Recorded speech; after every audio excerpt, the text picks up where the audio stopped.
കഴിക്കാൻ താല്പര്യമില്ല, ഉണ്ടാക്കിയത് അങ്ങോട്ട് വായിലോട്ടിട്ട് കമത്തിക്കുന്ന. ഇവളെന്താ ഒരുമാതിരി വാവിടുത്തെ പശുവിനെ പോലെ ഓവറാക്കല്ലേ, പറഞ്ഞിട്ടുണ്ട് ഇടപെടാൻ വരരുത് എന്നെ കാര്യത്തില്. രാവിലെ ലൈറ്റ് സൗണ്ട് നമ്മൾ ഉടക്കിയ ഇതെന്നും പതിവുള്ളതല്ലേ, ഞങ്ങള് അവള് കുറച്ച് കഴിഞ്ഞിട്ട് കഴിച്ചോളൂ, ഒന്നും ഇടപെടാൻ നിൽക്കണ്ടേ. എന്റെ പാട്ടിന് വിട്ടേക്ക്.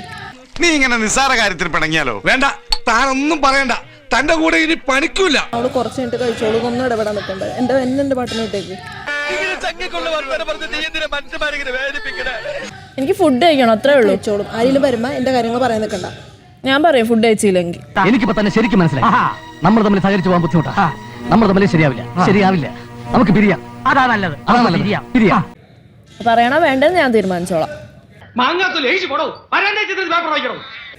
പ്ലീസ്, ഫുഡിന്റെ കാര്യം മാത്രം കഴിക്കും. എങ്ങനെ സഹിക്കണു ഈ മുതലിനെ?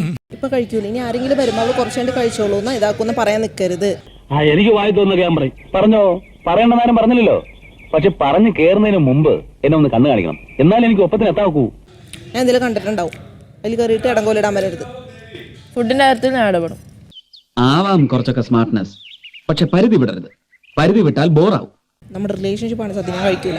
ഞാൻ എന്റെ ഫ്രണ്ട് ഒന്നും അല്ല, സോ എനിക്ക് പറയേണ്ടത് എന്റെ കടമയാണ്. അതുകൊണ്ട് ഇപ്പൊ എന്താ? അല്ല, ഒന്നുമില്ല. തന്റെ കുടുംബത്തിലെ പ്രശ്നങ്ങൾ തീർക്കാൻ ഒരു ഒറ്റമൂല് പറഞ്ഞു തരട്ടെ. എലിവിഷം വേണ്ട, ഏൽക്കില്ല. നല്ല പന്നിപ്പടക്കം വാങ്ങിക്കുക, ഈ സാധനത്തിന്റെ വായിലിട്ട് പൊട്ടിക്കുക, കൊല്ലുക.